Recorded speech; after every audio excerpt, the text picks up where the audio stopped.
Welcome to this evening's masterclass on the ophthalmic science of progressive supranuclear palsy. It's really fantastic to see so many people here that are keen to learn more about the disease, as we as ophthalmic professionals can help patients with this diagnosis of PSP. So my name's Greg Richardson. I've been a trustee of the PSP Association for just over a year, but my day job is as head of orthoptics and optometry at the Royal Berkshire Hospital in Reading and Prince Charles Eye Unit in Windsor. And my main clinical interests are in the area of complex adult strabismus and neuro-orthoptics. So the PSP Association turned 30 last year, and it's the only charity in the UK supporting patients living with the neurodegenerative diseases PSP and corticobasal degeneration.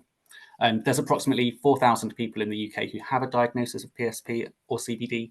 However, research in 2019 reported that there could be up to 10,000 people living with these conditions. So there's potentially a huge number of people without a diagnosis. And we know that it takes on average 3 years for someone to get a diagnosis of PSP or CBD. And so supporting patients to get an earlier diagnosis is one of the charity's aims.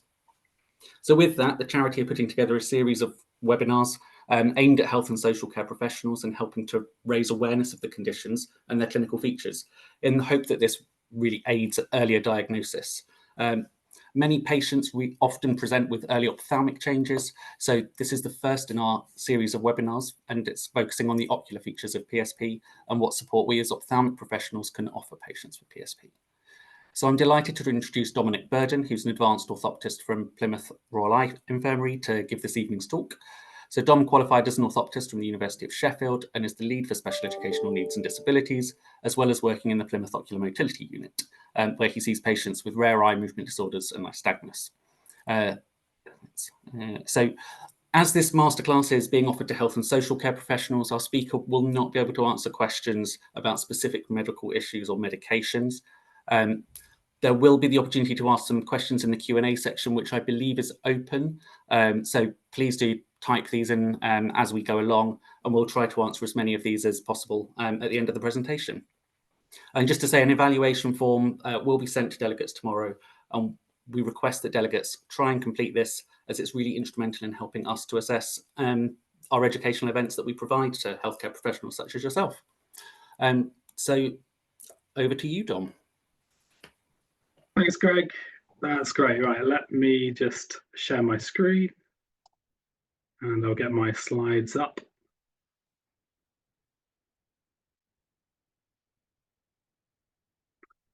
Okay, can you see my slide, my title slide there? No, not yet, Dom. Okay.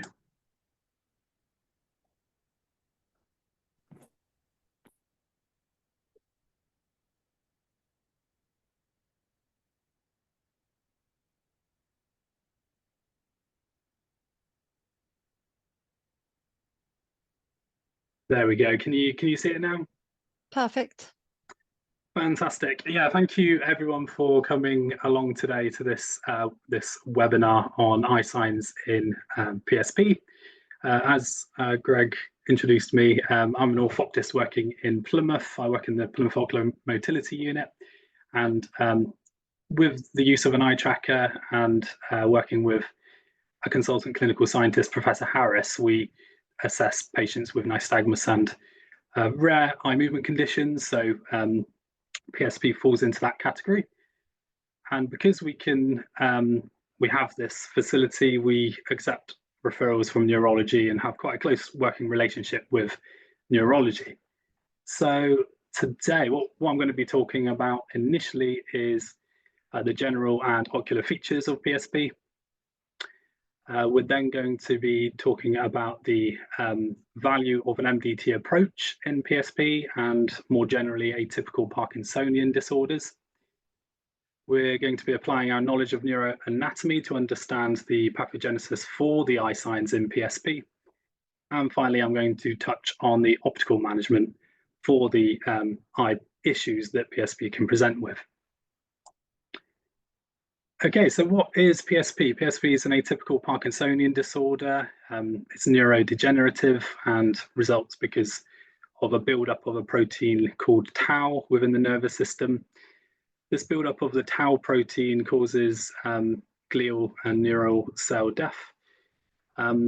It's purely a clinical diagnosis for PSP, which means that there's no known biomarkers.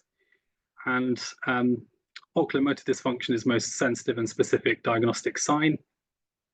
Prognosis of PSP is thought to be between 6 and 12 years from presentation.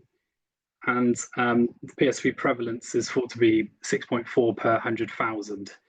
When you compare this to the prevalence of PD, it's a lot lower, with PD prevalence being 139 per 100,000. Whereas however, we feel like this PSP prevalence is probably an underestimate because of the challenge with diagnosing PSP, with there being no testable biomarkers, and also with the difficulty with differentiating PSP from PD and other atypical Parkinsonian disorders.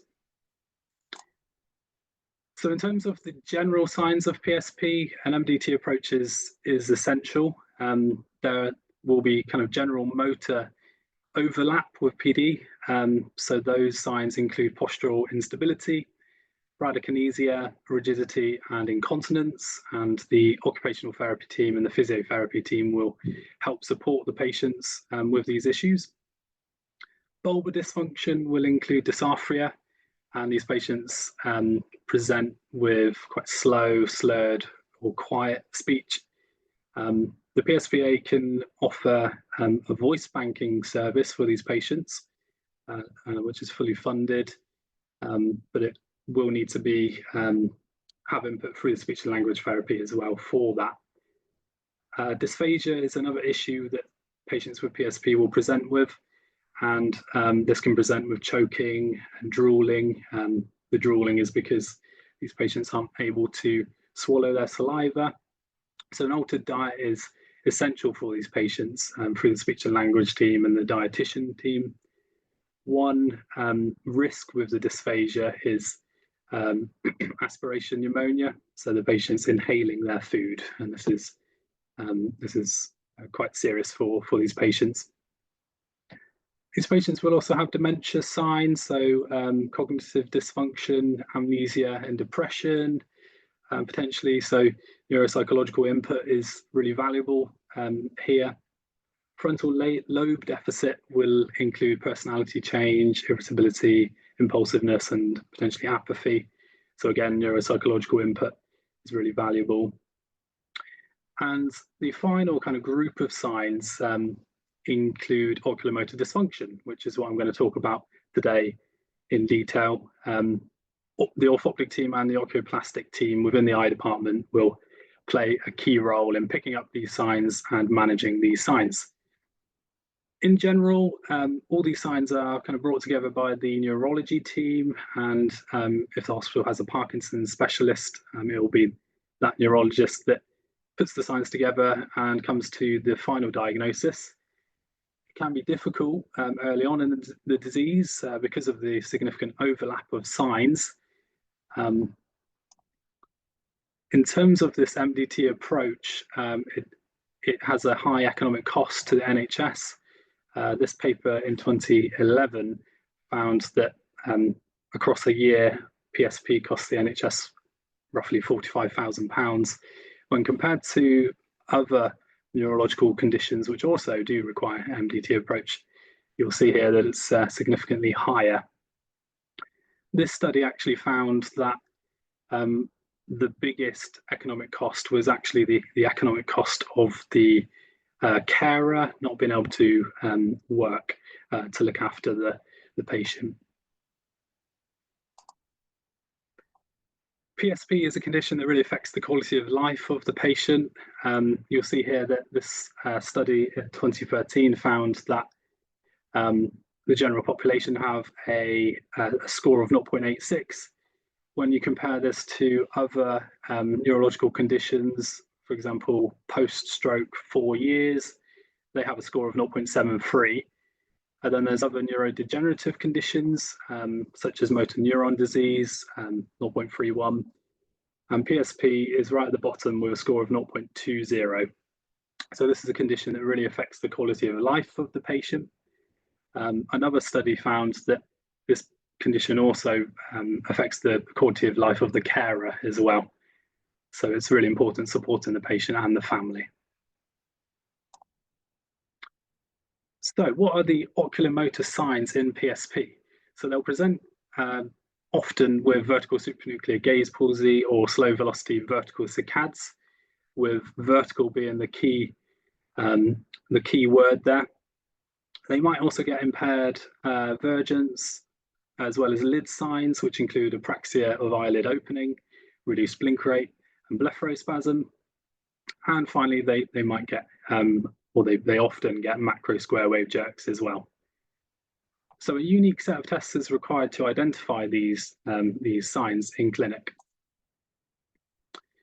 In terms of the diagnostic criteria, the oculomotor signs are really important for understanding the diagnostic certainty for PSP.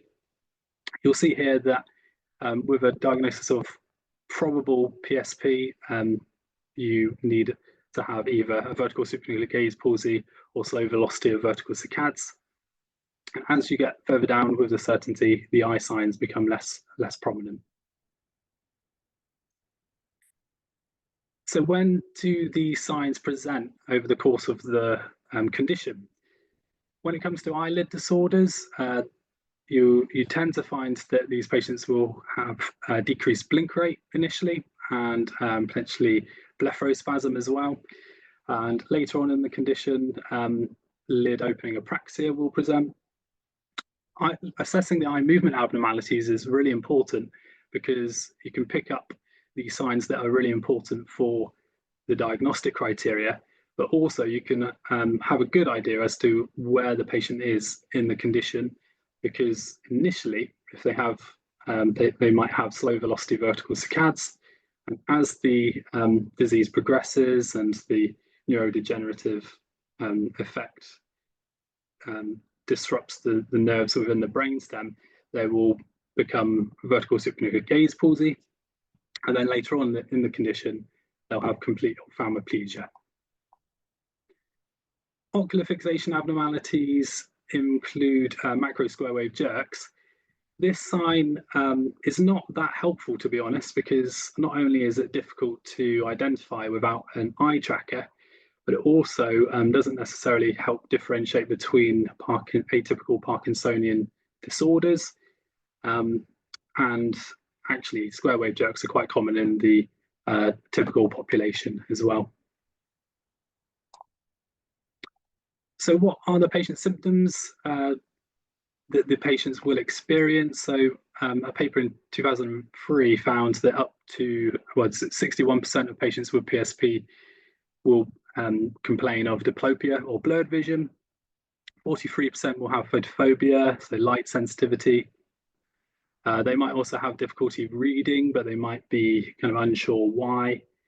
This might be related to their cognitive dysfunction or their language dysfunction, or it might be because they have confusion of images with two images kind of superimposed over one another. So there's a number of reasons why they might have kind of difficulty with reading. And symptoms are not always reported because of the kind of the dementia signs. Symptoms are not always reported, which is why a case history is really important with these patients, for a case history.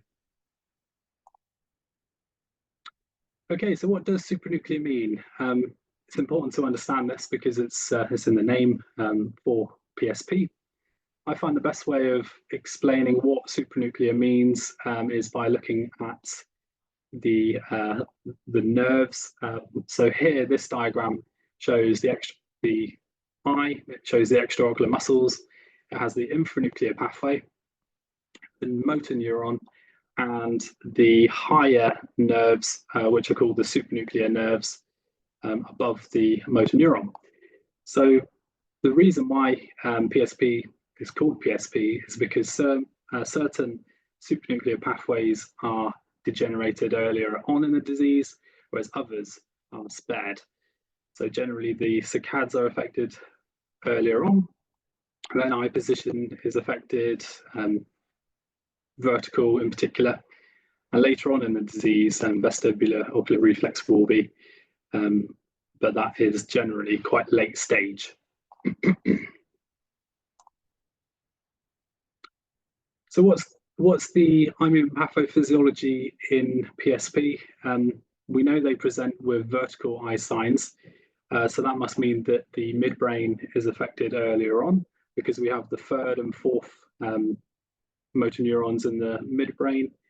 We also have the group of cells that are needed for vertical saccades, which is the RI-MLF, and we also have the INC cells within the midbrain, which is for vertical eye position. So as the disease progresses, it progresses down the brainstem into the pons and the medulla, and this is where the horizontal motor neurons lie. So this is why you find that with PSP, the vertical eye movements are affected earlier on, and then the horizontal later on. And both hemispheres of the brainstem are affected equally generally, so that's why we find that both eyes are affected equally. So with the saccades, the vertical is affected earlier, and as I said before, it's the RI-MLF within the midbrain that is the control center for vertical saccades. Pathophysiology for horizontal saccades is the PPRF in the pons. And what we're looking for with the saccades is, especially with PSP, we're looking for the velocity, so whether they're slow, fast. We can look at the accuracy, so whether they're hypometric or hypermetric, and also look at the conjugacy. In PSP, there's quite a characteristic sign called the round the houses sign, which is demonstrated here, where the saccade will not go directly from point A to point B, but the saccade will have an oblique trajectory. And this is quite easy to pick up with an eye tracker. As the disease progresses, the saccades will become multiple hypermetric as well as low velocity, and late stage they will become completely absent, and the horizontal eye movements will be affected as well. So what is the eye tracker waveform that you'll see with slow velocity vertical saccades? Let's have a look. So with the waveform on an eye tracker, on the y-axis you have the eye position, and on the x-axis you have the time. And for horizontal movements, a movement up would be a movement to the right, a movement down would be a movement to the left, and the dotted line here is the stimuli for the saccades. And you'll see here that with PSP, the horizontal saccades are usually pretty good. So here the movement from position A to position B is nice and quick, it's nice and accurate. When looking at the vertical saccades, you'll see that the velocity slows down, and the eyes do not quite reach the target. So here you'll see that this movement up is a movement up with the eyes, and here you'll see that the velocity slows down and doesn't quite reach the target, so it has to do another little saccade to get onto the target. So here the saccades up are slow and hypermetric, down are slow. So looking at these waveforms on the eye tracker is a good indicator that the patients potentially have early signs of or early stage PSP. Really hard to pick this up in free space. Okay, so here we have a patient demonstrating the horizontal saccades in PSP. They're pretty good speed.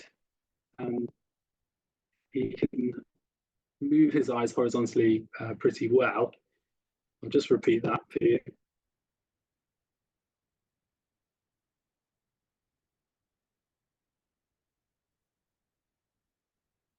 So pretty good speed, pretty accurate. When moving on to vertical saccades, we're asking the patient to move his eyes up and down between two fixation targets, and you can see he's really struggling when he does get the saccade. It's quite slow.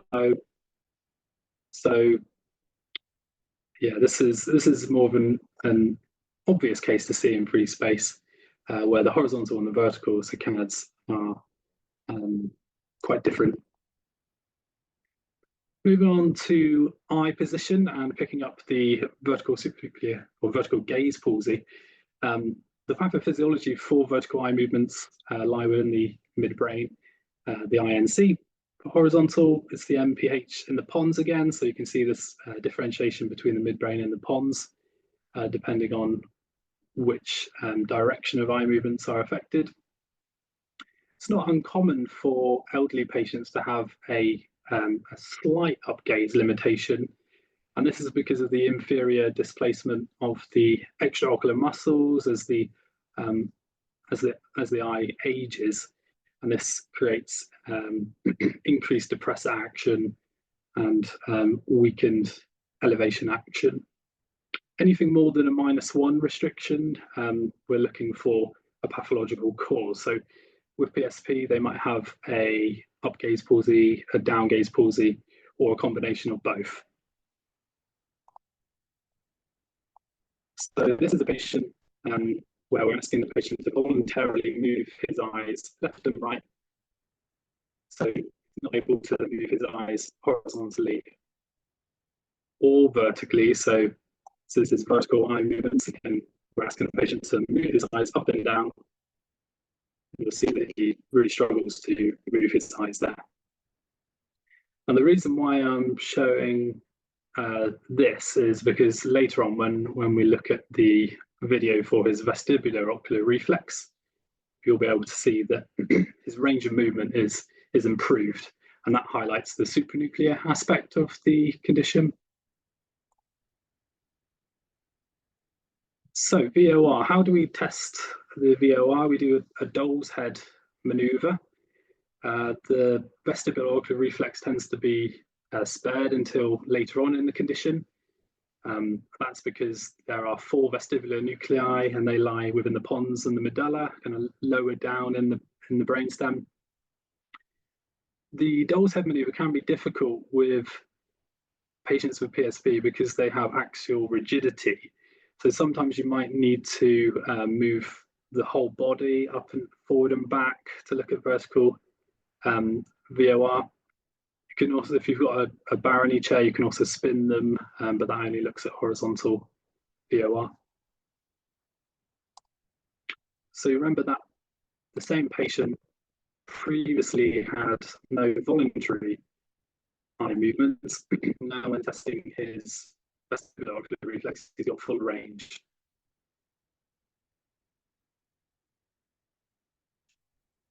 So that just highlights the supranuclear aspect of the palsy.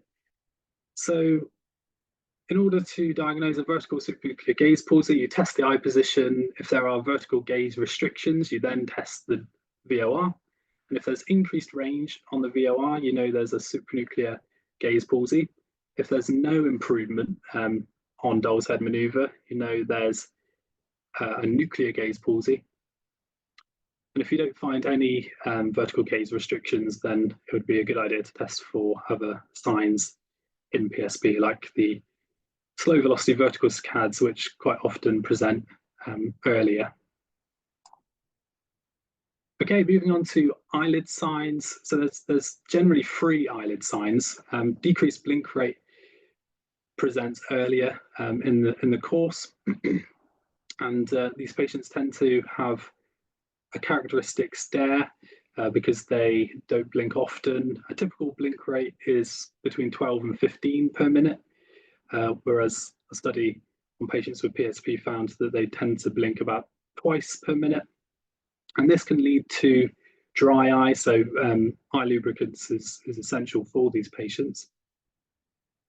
Blepharospasm is a condition which causes contracture of the lid muscles spontaneously, and this can be difficult to differentiate from lid opening apraxia because blepharospasm also causes difficulty with opening the lids after closure. But blepharospasm can be treated with Botox with good success. So that's one way of differentiating the 2 conditions. Lid opening apraxia is untreatable with Botox. And with the difficulty with lifting their lids, you find that they will, in order to help them lift their lids, they'll force their lids open with frontalis overaction and lifting their eyebrows, which gives them this look of astonishment.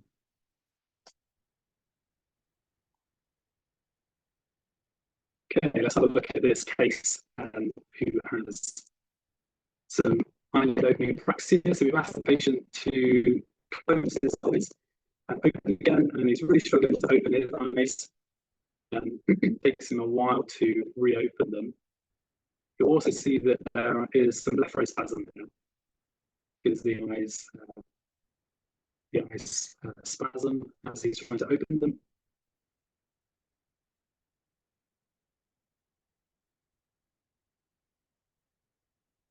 So what we're looking for with lid opening apraxia is a delay in the lid opening, closure. Okay, so with fixation, we're looking for macro square wave jerks, and the square wave jerks in PSP are about twice the size, so they'll have an amplitude of approximately 1.4 degrees compared to an amplitude of 0.7 degrees in controls. The frequency is a lot higher, so 48 per minute in PSP compared to 11.5 in controls. And here you'll see that in the younger control group, it's not uncommon to have a square wave jerk, but they're relatively infrequent and quite small as well. As you get older, again, square wave jerks are not uncommon, so you see these small little movements away from the target for a period and back onto the target. With PSP, with this eye tracker waveform, you can see that the square wave jerks are a lot larger and a lot more frequent, and this is where it starts to disrupt the visual acuity.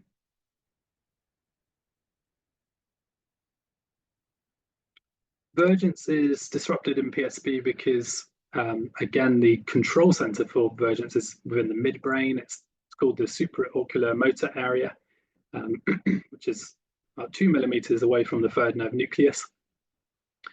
And symptom-wise, they'll have potentially diplopia, confusion, or difficulty reading.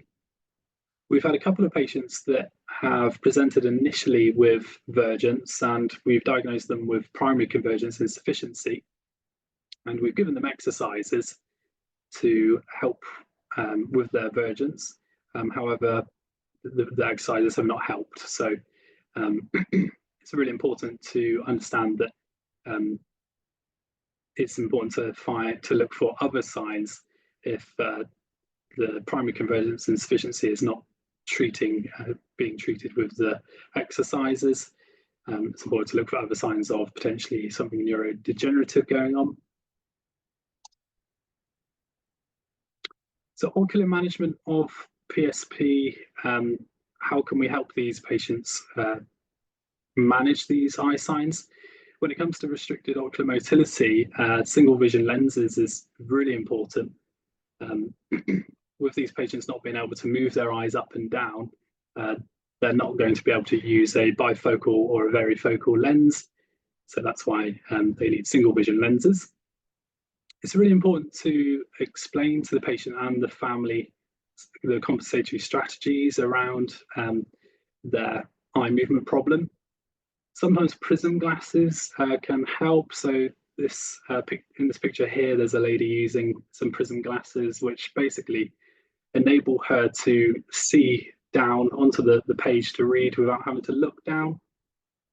And these are glasses that can be provided or can be supplied by the PSP Association. So if you have a patient interested in this, do signpost them to the PSPA. Photophobia is another problem with PSP. So tinted lenses can help with this. Compensatory strategies such as advising dimmable lights in the home or blinds within the home, things like that can really help the family support the patient. Diplopia and confusion can be treated with prisms. although we do find, due to the progressive nature of PSP, prisms only help for a certain period, and a lot of our patients actually just prefer to have occlusion in the form of a patch or frosting.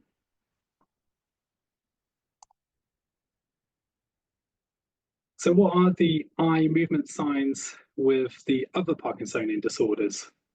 So Parkinson's disease can present with hypometric saccades. More specifically, the self-paced saccades are interrupted with Parkinson's disease. So if you ask the patient to look between two targets at their own pace, they'll be quite slow. They might have impaired pursuit, impaired vergence, and macro square wave jacks. With multiple system atrophy, they tend to present with cerebellar signs if they present with eye movement signs. So this could include gaze-evoked nystagmus, downbeat nystagmus, rebound nystagmus, impaired pursuit, and macro square wave jerks. They might also get hypermetric saccades, and generally the same for vertical and horizontal saccades. But you'll see here that with PD and MSA, it's the accuracy of the saccade that's interrupted, not the speed, as in PSP. Dementia with Lewy bodies can also affect the saccades in a number of ways, and with the latency, accuracy, peak velocity, and difficulty with the anti-saccade test. With these patients, horizontal and vertical is affected, so you can differentiate that from PSP, where the vertical velocity saccades are affected more than horizontal. Occasionally, dementia with Lewy bodies will present with supranuclear vertical gaze palsy. CVD will sometimes present with signs similar to PSP, such as slow velocity vertical saccades, vertical supranuclear gaze palsy, and similar eyelid signs. We've had a few patients that we've initially diagnosed as suspected PSP, but have later been diagnosed with CVD. So there's a bit of an overlap there in the eye signs. These patients will usually more often have increased saccade latency and struggle with the anti-saccade test as well. So being able to test the eye movements is really important for differential diagnosis between the different Parkinsonian disorders. So we've done a case series on patients referred to us with atypical Parkinson's, and through support from the PSPA, we have identified 26 cases that were referred to the unit for eye movement assessment. And what we did was we compared our eye movement assessment diagnosis to the final diagnosis from neurology. Out of the 26 patients, 14 final diagnoses involved PSP, and 12 of the final diagnoses involved something other than PSP. We pulled out lots of information on eye position, saccades, VOR, vergence, eyelids, fixation, alignment, pursuit, and the eye tracker as well. And what we found was that of the 14 patients that were diagnosed with a final diagnosis of PSP, our eye movement assessment picked all of them up. So we found suspected PSP in all those cases. Of the 12 non-PSP cases, we actually suspected 5 of them had PSP. So they had a PSP like signs, a PSP picture, which were later confirmed to be related to a different condition. I think a couple of them were CBD, one was MSA, and one was hydrocephalus off the top of my head. And in the final 7 cases of something other than PSP, our eye movement assessment showed signs that were not consistent with PSP. So overall, our orthoptic diagnosis was consistent in 81% of cases, and we feel this is good data for having a strong relationship between the eye department and the neurology department in these cases to help pick up the eye movement signs.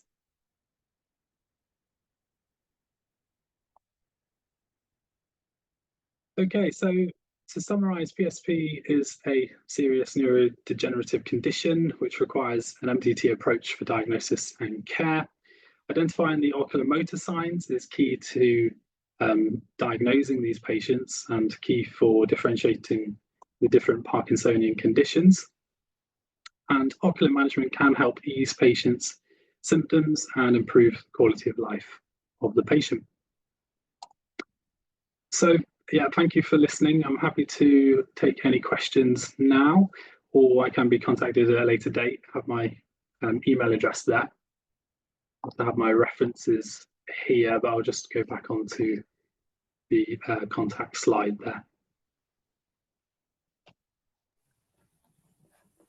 That's great. Thank you very much, Dom. Really appreciate you taking the time to put this talk together for us.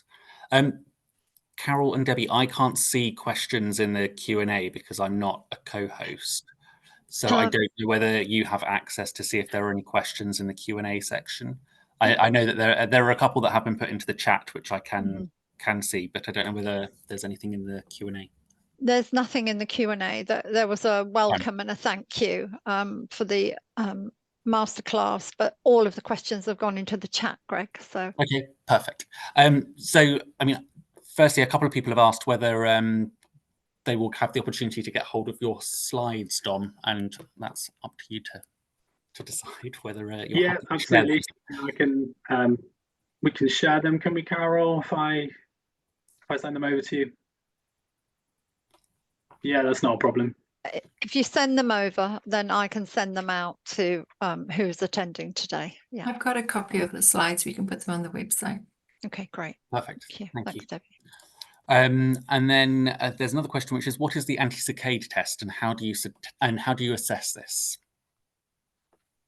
Yeah, so this is easier to assess with a piece of software, which basically asks the patient to look at the target opposite from the target that is presented. So this tests frontal lobe activity, and it's quite difficult. You basically have two targets that are presented, and you need to look at the opposite side to the target that is presented, which is harder than you think. But if you have frontal lobe dysfunction, this task is quite difficult, and it's one thing that is an issue with CBD and PD as well. Thank you. I think I would struggle with that as well. Yeah. So someone who lives outside the UK was just asking around prism glasses. If we need to make up prism glasses, I'm presuming this is sort of the prism glasses that we give out from the PSPA. What prism or what prisms should they order? I don't know whether you know, Dom. That's a very good question. I'm not sure how strong the prism is in those glasses. I mean, I would imagine it's pretty strong, because you're trying to get a sort of I guess a 45-degree kind of deviation. You can, I mean, I've just had a quick Google. You can buy these online from Amazon in the UK. So I mean, whether you would be able to access those abroad, I'm not sure. Let's have a quick look. What else have we got down here? Someone's asked about sharing the recording, and I think we're going to put the recording on the website. Is that right, Carol? Yes, it'll be on the website over the next week once it's edited. Yes. And then a question from Lena. So when testing saccades, do you have a particular pattern or pro forma? And I know that that's likely to vary from one clinician to another, but is there a specific way in which you test your saccades, Dom? Yeah, so we have it standardized on our eye tracker. We can change the distance between the targets, but we tend to test with at 20 degrees right and left and 20 degrees up and down. And that's always standardized on the eye tracker at about a third of a meter. We calibrate it to. And we can change. You can change the size, but also the speed, and it's important to make sure that the target is the right size for the patient's visual acuity as well. Yeah, absolutely. And also, which EMR machine do you use to assess eye movement recordings? So we've got the iLink 1000 Plus that we use. It's an infrared camera, and we really value it for all of our cases of eye movements, because picking up the waveform can identify more subtle eye movement abnormalities. But we use it for nystagmus as well as supranuclear eye movement disorders. With PSP, it's very helpful picking up the early signs of the slow velocity vertical saccades. Perfect. Just trying to see, sorry, the things keep jumping around. So what proportion of patients generally present with eye signs first in your experience? Yeah, it's probably slightly skewed for us, because we have our patients referred from neurology usually, and they usually refer because they suspect there's an atypical Parkinsonian disorder, and they've had a go at testing the eye movements, and they think there's something potentially going on with their eye movements as well. So a high proportion of the patients that have PSP will present with some kind of eye movement disorder, whether it's the depending on kind of how far into the condition they are, because it's very difficult to know when the disease started. So potentially you might see a patient that is quite far into the condition, and by the time you're testing their eye movements, it's quite obvious. Whereas other patients will be quite early on, and the eye signs might be quite subtle. There might be one or two eye signs as well as general signs. So in those cases, we will follow them up, even if there's not necessarily an obvious eye movement sign consistent with PSP. If there's any suspect of it, we tend to follow them up at either 6 months or a year later, just in case they are very early in the disease. And then another question: have you seen PSP with bilateral INO? No, I haven't. I don't think.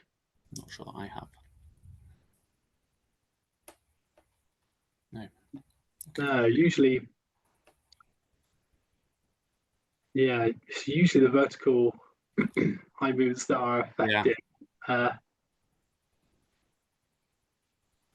And the horizontal degeneration is usually pretty symmetrical, and I think we tend to find that the abduction and adduction deficit degenerates pretty equally. That's from our experience.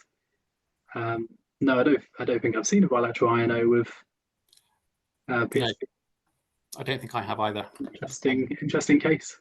So there's a question around the prism specs. So do they fit over the patient's own reading glasses, or can you add in a reading addition, like ready readers or something like that?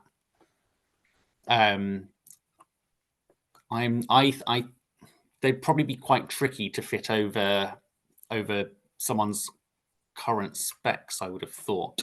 They're quite heavy, I believe, aren't they, Carol? So I think people would probably struggle to get them over their reading specs, but unless they could, yeah, I don't know whether you have any thoughts, Dom, or. Yeah, I think that would be challenging.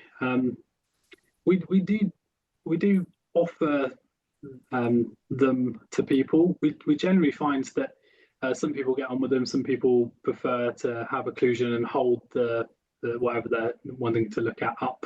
So this is where kind of compensatory strategies are really important for the family and the carers, ensuring that they know that the patient will struggle to look down. But yeah, it would be interesting to know if they can be placed kind of over the top of glasses, reading glasses as well. I'm not too sure on that one. So another question from Lena. So have your patients had frequent falls, usually backwards? It seems to be that patients that she sees at the National in London frequently suffered backwards or falls going back.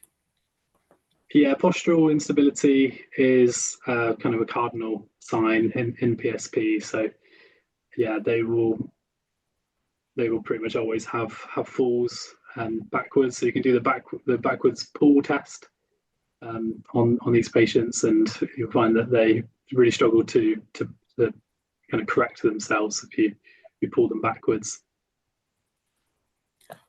And then we've got one which is: have you any top tips for diagnosis for optoms and primary care practitioners?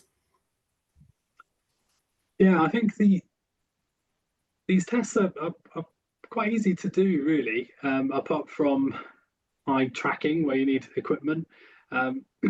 In terms of looking at saccades in free space, looking at the range of movements, looking at vestibular reflex, you can do all these tests in practice. So the only equipment you really need are a pen torch, an occluder.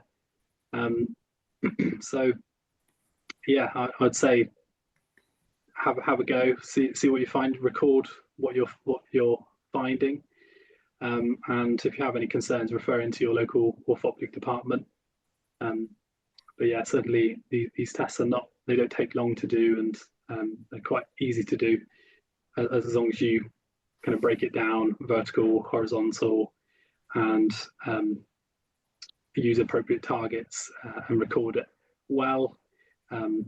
Yeah, I think it would be great if more optometrists were kind of testing eye movements in practice, because I'm sure a lot of these patients probably kind of get missed because people are not testing their eye movements.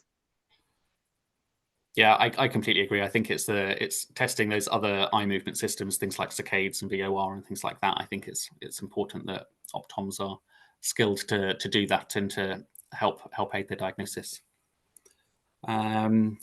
So would it be interesting to? Oh, sorry, everything is jumping around. Would it be interesting to constantly remind the patient to blink or move their eyes, or would that not be much of a help? I don't think. Yeah, I think it's an autonomic function, blinking. I think the thing to manage the reduced blink rate is lubricants. So ensuring that the family and the patient are aware of continuous eye drops throughout the day, and that can help. But in terms of reminding them to blink, I'm not sure how much help that would be. And lastly, a comment from Danielle, who's put about the eye red flags sign that the PSPA have produced, which is available on the website, and Debbie's kindly put the link to that in the chat. Great. I think that's all of the questions that I can see in the chat box. I'm presuming nothing's come through in the Q&A. No. Perfect. Oh, one moment. Oh, it's the same one from tips for diagnosis. Yeah, that's fine. That came in. Nothing else. Excellent. Well, thank you very much, Dom. Really appreciate you taking the time this evening to give that talk. It was fantastic.